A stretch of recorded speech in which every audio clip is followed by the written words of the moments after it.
So in the previous conversation, we were talking about expectations of people in relationships. And your theory is? The theory of good enough. The theory of good enough. All right, run it.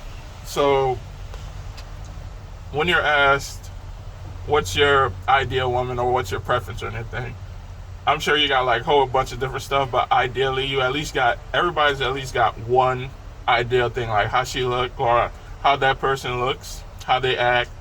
They have certain criteria. Basically, that's their expectations going into the dating market. So once they get into the dating market, they're kind of matching up each person that they interact with whatever their ideal is. Right. Not to say that they don't take that person into, acknowledge, hey, this is an individual, this is who they are. Right. But they still gonna match them against that idea. So then eventually, after you search so much, like you find somebody who meets enough, but never like everything. Like you only find everything if you're lucky. That's like 1 in a million. But ideally, everybody just settles for what's good enough, and that's just not with a relationship. That's like anything. As long as it's good enough to get me by, that's what I'm gonna go with. Because people, we're naturally lazy because we don't want to waste all that energy chasing for something that may not come. Right. And I think if you don't kind of settle at some point, you're just going to be chasing forever because you run out of energy eventually. So what is the aspect of settling though? Because when we think about it, people settle because they give up the chase on what is the best, right? So when we begin with the best and ask the best for the best, we get the best. Now that may sound confusing, but of course, as we have talked over the months and even years, most recently, I always speak from a scriptural perspective. Of course, my best is always going to be the Most High, Yahuah. We've talked about that. So He is my best, He is my rock, He is my all. And as it states in Jeremiah, he says that before I formed you in your mother's womb, I knew you. So in context, when we are talking about relationships in general and looking for the best, for me personally, I must go to the best to get the best, because He has already known me before I came into this world. So He had already created for me someone who is perfect, who is going to match me, who is going to be my Mashalia, or my Proverbs 31 woman. And you were saying? I don't disagree with that, because I think in modern times the idea of settling gets a bad connotation, because when we say settle, it's like, it sounds like giving up. Right. You're throwing in the towel pretty much. But in reality, like, if we're going to be totally honest, like, most people are average. Most people won't be, living in a mansion. And if they are, they probably living on credit, not cash money. So I think if you're an average person, you want the best outcome for yourself. First, you need to acknowledge, hey, I'm average. If you can't acknowledge that, then maybe you're like that 1% that's driven to strive to be the best. And if that's you, go for it, because you won't get there if you do give up. And I'm not one to say don't go after your dreams. Okay. But at the same time, you could also be deluding yourself, because at a certain point, reality kind of shows you, like, sure, you can take a break here. Say, hey, just, take a break. You're not hitting it how you're supposed to. Right. But you're going to get your second win eventually. And if it comes, it comes. If it don't, it wasn't meant for you. Okay. But because most people are average, you have to acknowledge, okay, do I even want to be rich? do I even want a supermodel girl? Mm-hmm. And if not, what do I actually want? Because it comes down to what do I actually want and what can I actually gain? Because there's expectations and reality. Okay. So we can't allow our expectations to delude the reality, because reality is always going to hit you. So when it comes to relationship, I think we delude ourselves, especially with social media and stuff. Yeah. Of what's actually out there. Because if you think about back in the day, how back when I was in high school, you only really knew the people you were around. Like as far as dating goes, before MySpace, yeah, it was just the people in your school. Maybe you knew some people from another school, people from your church, people from your neighborhood, and that's pretty much who you dated, who you made friends with. Whereas now, I can go on my phone right now, see like a chick in Ukraine, shoot her a message, and maybe if the stars align, she answers it. Right. But that's the expectation diluting my reality. Because if I'm just like a regular farmer person, sure, she can hit me up, but in reality, what is she hitting me up for? It's not because I'm that good looking. Because if that's the case, I wouldn't have to hit up a girl in Ukraine. I would be in Ukraine dealing with her. Okay. In reality, she's trying to get something out of me, and I'm trying to get something out of her, but I delude myself and say it's love. So it actually sounds predatory.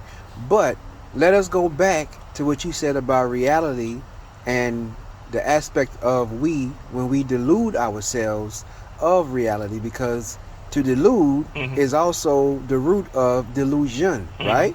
So scripture says of the rich man that he shall never gain or enter into the kingdom of the Most High Yahuah, right? Okay, as I said previously, the Most High Yahuah knows us and knew us before we even came into our mother's womb, before he formed us in such. So when it pertains to chasing the perception, that's what we are doing. That's what many people, even that's what I did when I was under that false reality. I was chasing a perception. And social media, what it does is give you a perception of which you perceive to be something good, but in reality, as you said, in reality we learn that it was just glittering and it was fool's gold. So when you remove everything that is going to pass away of sorts, all the glitz and all the glamour, all the shine and all how can I say this? All the shine, the glimmer, and just two people come together based on truth, based on what is fact, what is real. Then you find someone that you didn't settle for, but someone that is just right for you. Because again, we are chasing perceptions. We see a certain type of woman, or a woman will see a certain type of man, and that's what they want. But when they have chased that perception, which is a false reality, they get what they wanted. The next thing you know, they find out that it's not what they really wanted. And then you find yourself in a world of trouble. I think it's actually worse than that. Okay. Because I think I kind of chased away the point. But with the whole settling thing. But it's I think we allow ourselves to we like being lied to more than the truth. I say that because when it comes to the idea of settling, some people will, instead of like rationally like looking at the person, what they bring to the relationship and their characteristics, not just, not just the I love you, but like how they treat other people, how they carry themselves in the world. Right. We kind of trick ourselves to say the love is more valuable than the gain is more valuable than the loss or the detriment. Right. Because yes, she got the bomb ass pussy, like right, blow your mind, but she's also bipolar and she tried to stab you a couple times during arguments. Right. Sure, he's got the car, he's got the gift of gab, but he never calls me unless it's to hook up. Right. This is kind of like the delusion, that's the delusion beating reality. Okay. Because we tell ourselves it's worth it in the end because this is just the trial. And I kind of, no offense, I kind of blame religion for this, like the black church, because culture is like downstream from black culture. Mainstream culture is downstream from black culture. And a big thing in the black culture is the idea that you have to, God gives you these tests, you have to struggle, and it's going to show, there's going to be a light at the end of the tunnel. But I never hear people saying, okay, I'm struggling, but I'm doing this, or I'm looking out for this. Like, the struggle in relationships are true. Like, I'm sure you're married, so you speak better about it than me. But people think certain struggles are supposed to be endured when they're supposed to be avoided. If anything, they're supposed to outline why this person makes unhealthy life partner. But people aren't looking for life partners. They're looking, relationships are just means to an end now. Because of the delusion. Yeah, it's not even what I can bring to that person. It's what that person brings to me.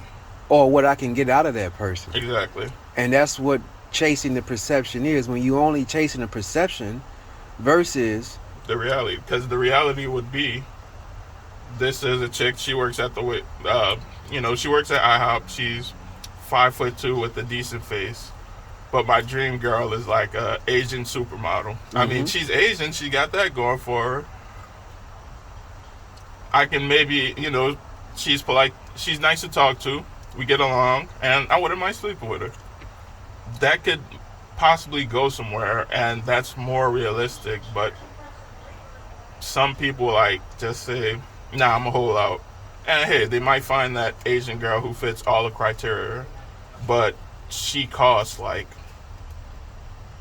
$200,000 a year to maintain her. Okay, and so at that point, is it worth it? Right. So you're looking at when you think about it as it pertains to relationships, you want to just scale, you want to just balance, right? Again, when we talk about the perception and we talk about also preferences, if your preference is a specific kind of woman from a specific culture, then you have still got to weigh in the factor of the ideals of that person. And the ideals of that person may be what you will settle for, but at the same time, is it long term? Is it something that you can look at as it pertains to longevity? Because again, perception leads to a false reality. And when you are looking with the eyes, you see your preference and you see that perception and you be like, yeah, I want that. That's nice. Ooh, wow, yeah, man, this and third. But when you close your eyes and you look with the eyes of the heart, with the eyes of what is pure, what is true, what is fact, then you find something greater. But if we are continually looking with our eyes, is going to be based on a covetous nature, because we're only looking at what appeals to us, not what is good. Because again, you're going to see your ideal woman through the perception of what social media gives you. But the depth of that person may be missed, and you will not get what you fully want. And then you're going to find yourself again in a situation that, I wish I could have avoided this. But at the same time, does a man not have to go through struggles? Because if we don't go through struggles, if we don't go through strife, if we don't experience these things, how will we know? The rich person who is born with a silver spoon in his or her mouth don't know what it means to work.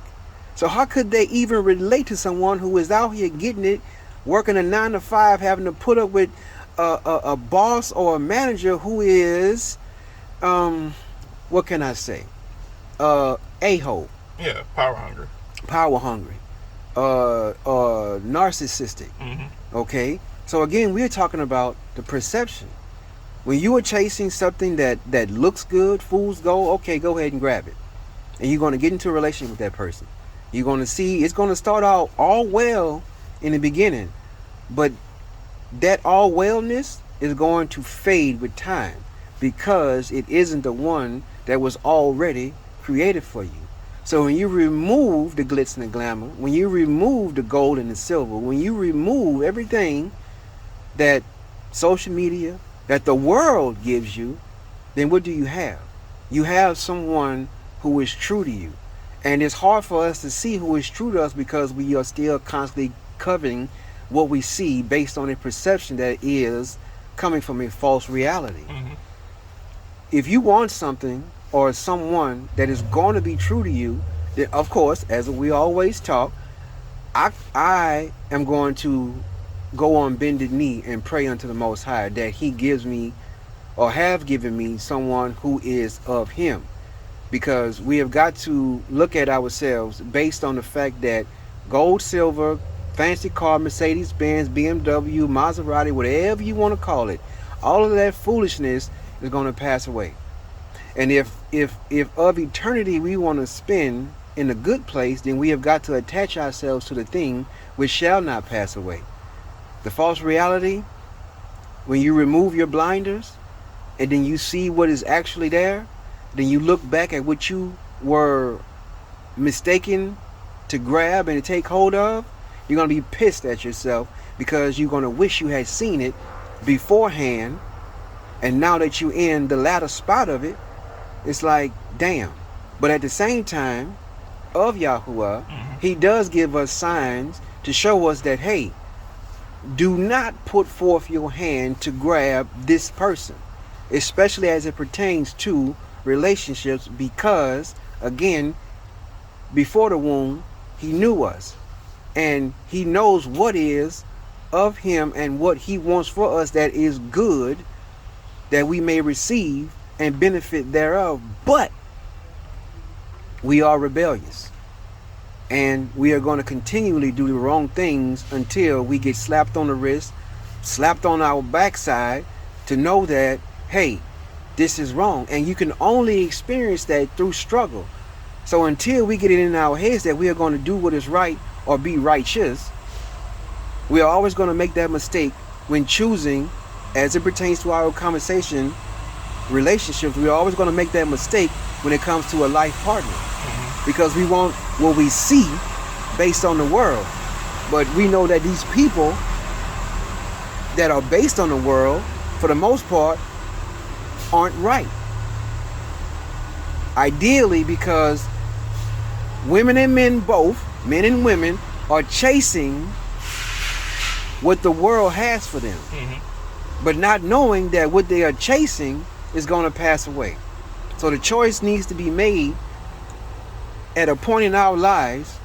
We looking left, and we know that looking left or going left is going to be wrong, and we looking right and going right, that's righteous. So let us choose that path. Let us work diligently at it and stay on that path.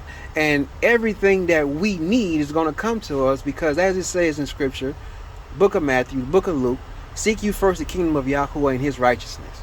That means what is right, what is good in His eyes. Everything that you need shall come unto you. But if you continue, or if we continue to do or to choose what we want based on our imperfection or our imperfect thoughts, then we're going to constantly get what is imperfect, and we're constantly going to see ourselves continually struggling, and you're going to be at a point in life where it's, why do I continue to go through this? Why can't I find somebody that is good? Well, you're not finding someone that's good because you are not dependent on a person who created you and who has already created that person for you. The reason why you keep missing this person is because you are not going to the person or the Most High Yahuah, who already knows your tomorrows. So it is through an act of humility that we can find what is purpose or destined for us. But if we have not humility, then we're going to continually lose out. You can see whatever woman or man you want, but just from the perception, we're going to find it where we fail. because the world gives that perception, and we are continually leaning into our own understanding.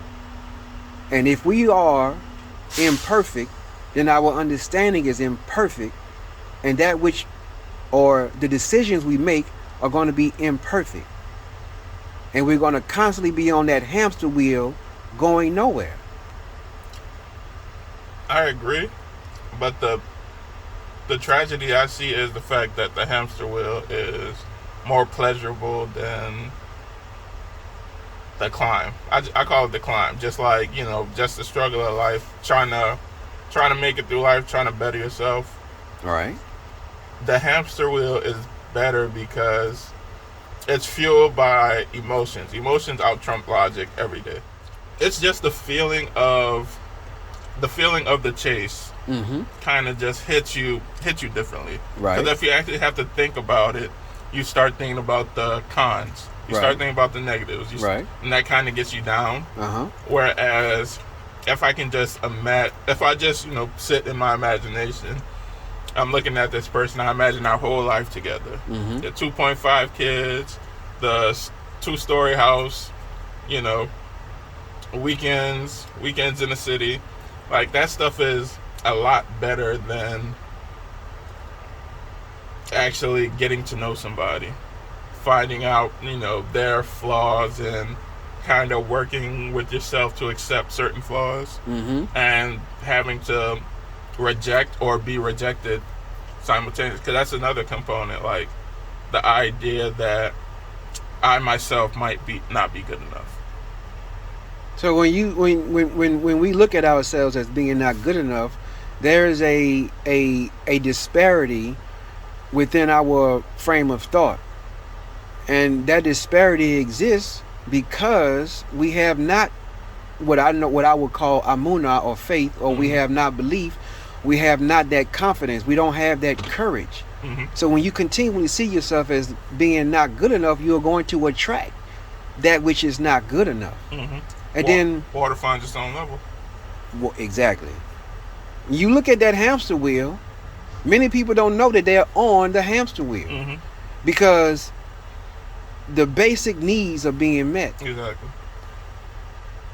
But the problem comes when that hamster wheel stops. Mm-hmm. When there's a monkey wrench thrown that makes that hamster wheel stop, and then you have got to deal with the harsh reality that your basic needs are no longer being met, and now you have got to do something different. Mm-hmm. I think that is the overall problem in relationships in general, because people don't want to do something different, or at least they don't want to acknowledge the truth, which in fact will make the hamster wheel roll better.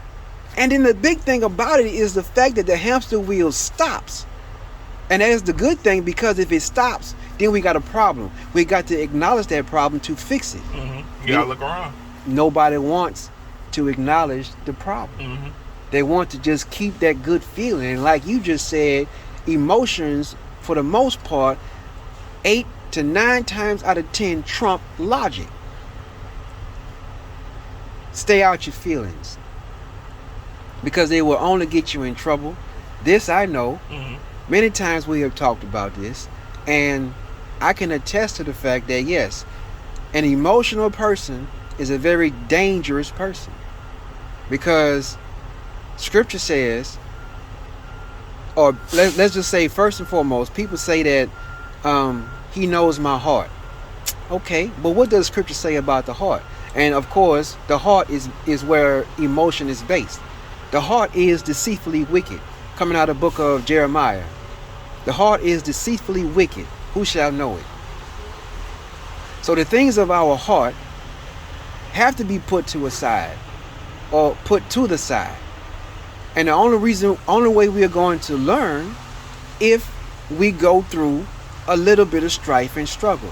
Again, speaking from scripture, the book of James, it says, blessed is the man that endures strife, that endures temptation, because when he is tried, he shall receive the crown of life. The crown of life does not come with a false perception. It comes with a guarantee that if you believe in the Most High, Yahuah, then he shall give you the desires of your heart. The desires of your heart first must be to be on that righteous path. And everything that you dream of, think of, he shall give it to you. But you have first got to make that commitment for what he has put before you. And what he has put before us is coming from Deuteronomy chapter 30 verse 19, that he has put his laws before us. Okay, yeah, we are still talking about relationships and the perception, but let us first deal with the one who created it all. That if we submit ourselves into his will, then we find that things go a whole lot different. Deuteronomy 30:19 says, choose you his laws that you may live, because he has put before us life and death. Right? You have life, which is following the Most High Yahuah. Then you have death, which is following your own understanding and the ways of the world. This is what a perception, this is what a delusion comes in at, because people are continually following the world because the world makes them feel good. Not understanding that that good feeling is going to over time dissipate.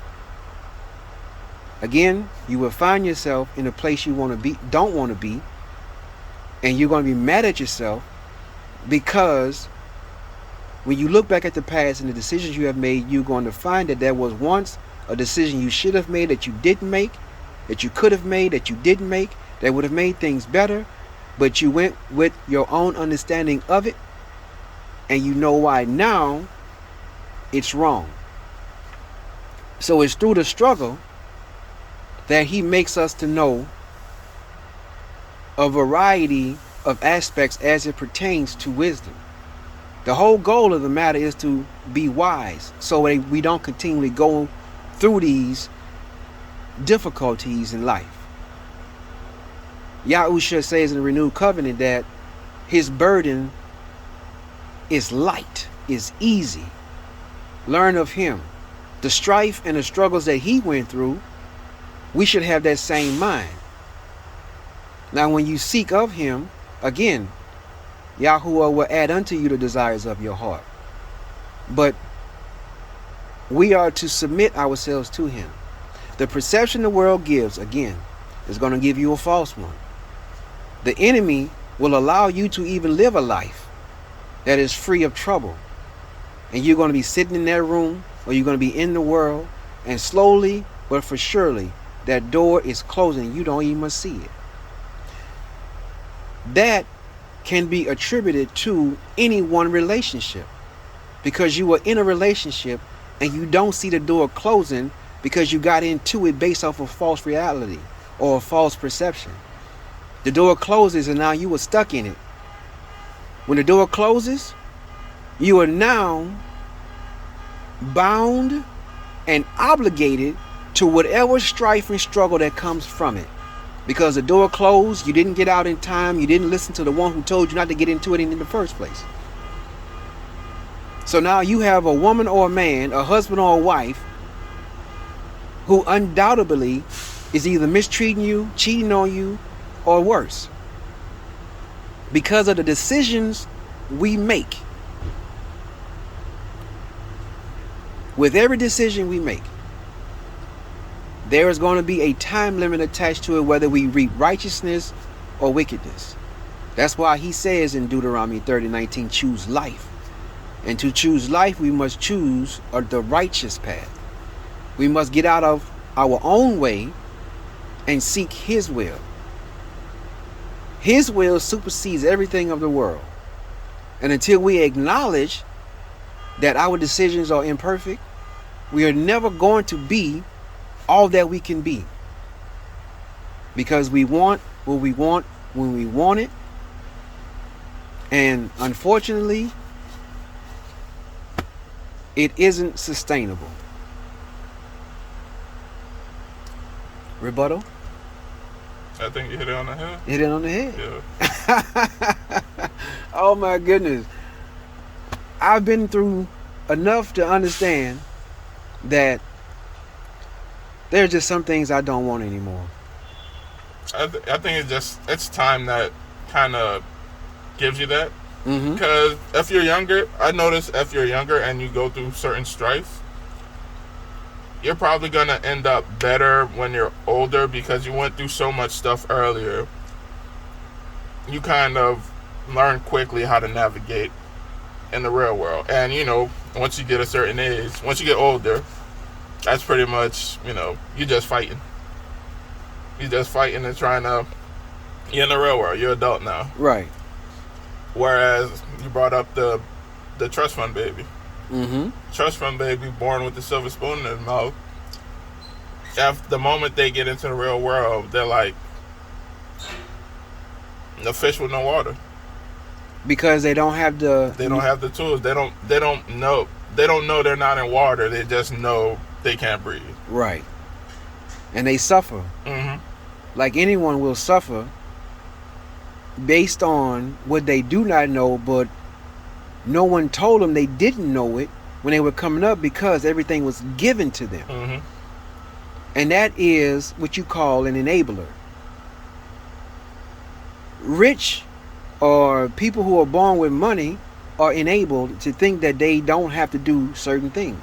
They don't have to do the work. They don't have to go and dig that ditch. Okay, that's fine and dandy. But when your water stops, you got to call a plumber. When you get out into that world and have to work for yourself, again, false reality is done away with. And now you are you are under the authority of that struggle or strife, because now everything ain't going right and you ain't got nobody to help you. Because that which was there in the beginning is no longer there. Your money is gone and you have no competency to do anything because you was enabled in the beginning. And under your own understanding, or under our own understanding, if we are one of those who were born with money, we weren't taught anything because everything was given to us. I don't even think it's just money. Well, I think money is a contributing, but it's you heard of Maslow's hierarchy of needs, right? You got the 5 needs: shelter, food, self-actualization. I don't remember it all off the top of my head, but it's like 5 criteria for somebody to have a content life, at least. The problem is that's kind of like standard for most America. We have fat homeless people, so life can't really be that bad. We have, if you want to escape, you have drugs, you have alcohol, you have video games. We have built-in escapes. We have everything on tap. Your people worked hard, like my people. They're immigrants. They came here, started with nothing, worked their way up. Dad ended up owning a couple houses over his lifetime. This is a man who came off like a little dinghy boat, walked on the beach in Miami, said, I gotta do this. Right. And he built a family, 5 kids, a wife. Yeah. But as time progressed, your kids kind of lose part of that culture because they didn't have to struggle. Sure, they saw you struggle, but at the end of the day, now they're American. So they're a part of whatever system is going on. Right. And when they have kids, they're going to be even further away from that. And it's kind of like a generational thing. Yeah, it's just a part of how life is now. Like, if you're part of a developed country, you kind of don't have to. Like, we live in a system that doesn't require you to be... You struggle in your own way, but not really. Like, the real struggles that matter, food, water, survival, pretty much. That's all covered. Now, it's more like, I just need enough money to pay my bills. You don't even have to have a family anymore. Right. Like, you can pretty much just pay for sex if you want that. Yes, this is true. You can go on endless dates. Well, not endless. You got to get the person first. All you got to do is swipe left or right. Right. But yeah, dates are just at your fingertips. Like, everything's just so commodified, and easy to get that there's no need to struggle anymore, and that kind of takes the teeth out of living. Like, the unfortunate truth is struggle is part of life, and struggle makes life worth living, because if you don't have the struggle, you don't have anything to compare it to. Like, right. How do I know what spicy is if I don't have sweet?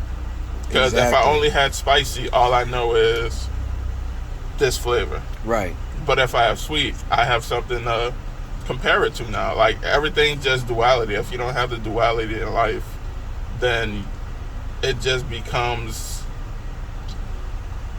mundane. It just, like, that's when you start thinking, what's the point? Because nothing changed, nothing grows, nothing. It's just stagnation. Because there's no point to grow. And how do you know what is good if you've never experienced sorrow? Mm-hmm. How do you know what is happy if you've never been sad? How do you know to laugh if you've never cried? So, again, dealing with the false perception, this is what the world does. It takes away all of the things that instruct us and teach us in or being on the righteous path, and gives us, as you said, things that are already commodified, things that are already there, things that are already on tap. If you can just get the milk without buying a cow, then there's no need to create a family. Again, you're going to find that which things really don't come that easily. The hamster wheel stops, and then you're in a world of trouble. Mm-hmm. Not knowing how to fix that wheel, you come to a different reality, or you come to a different point in life, whereas it's going to be a flight or fight response.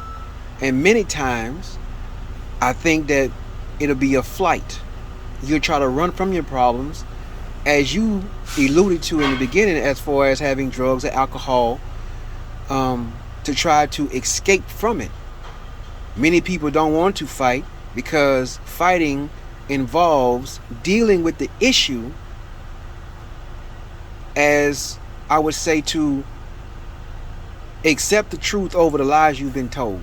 And some of these issues are kind of monsters to be facing. Yeah. We can be honest about that. Like, granted, like, some stuff you just don't want to dive into. Like, if you're abused as a kid. True. You don't want to relive that. If you were, if you have to realize that your parents weren't as great as you remember. Right.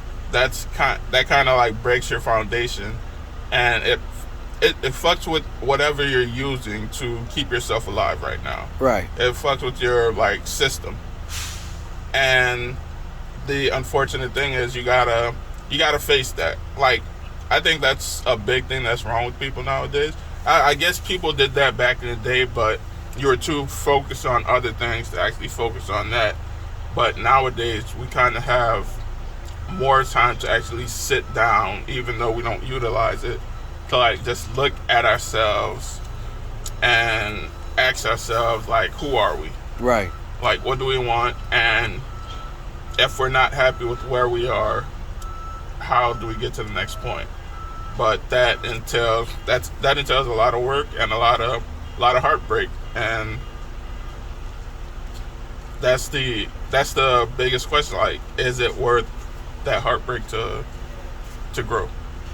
For me, it is worth it, because I know where my strength comes from, and I rely on that strength, because I have hit rock bottom only to find out that at rock bottom, Yahuah is my rock. Mm-hmm. And on that rock, it was more like a clay wheel where pottery is molded. And of my worldly perceptions and worldly wants, he allowed me to hit rock bottom only to take away from me what he didn't want and remold me to be better. It was through those struggles that I would call breadcrumbs that allowed me to get back to him and to then use those breadcrumbs as markers to see that I don't want this anymore. And when I see it now, it's clear as day. And it's like, nope, I'm good. You can go the other way. You learn discernment. Discernment. So you can see from a male perspective, I can see this woman. Nope. Looks good. She looks good. She's fair by the face. Curvaceous figure. Or whatever it may be. But I know that I was told not to touch her. Because what I can't see, Yahuah does see. Because let's just face it, if he created me, he created her. But he gave everybody free will to make our own choices, and the problem comes in that we make the wrong choice because of our imperfected nature. So when I lean more into him, he shows me that don't touch her because there is something about her, or he is telling her don't touch him because there is something about him that's going to hurt you. And I'm trying to keep you away from that, but if you continue down this path, you won't like what you find. And that is the inconsistency of the imperfected decisions we make. And that is why we need to get out of our own way and do something better. But we struggle with that because we don't want to acknowledge a certain truth about ourselves. When we begin to acknowledge the truth, our problems and dilemmas begin to fade away. But it's only when we acknowledge Yahuah as the truth. For me, coming from a scriptural perspective, because that is my life, I look back at the things that I went through, and it is my testimony that he brought me out. He called me out of those things. Because had he not chastised me, having done all of those things, where would I be? I would not be here. I would probably be elsewhere that has metal surrounding it or dirt surrounding it. Either or bad places regardlessly. So it all falls back to the choice. Even as it pertains to relationships and how we view them. Something looks good doesn't always mean it's good. It just looks good. And of each fruit, we should test to know whether it's good or not, because a rotten tree cannot produce good fruit. And a good tree cannot produce rotten fruit. So it's the roots that we are looking at. And the roots will give you the truth.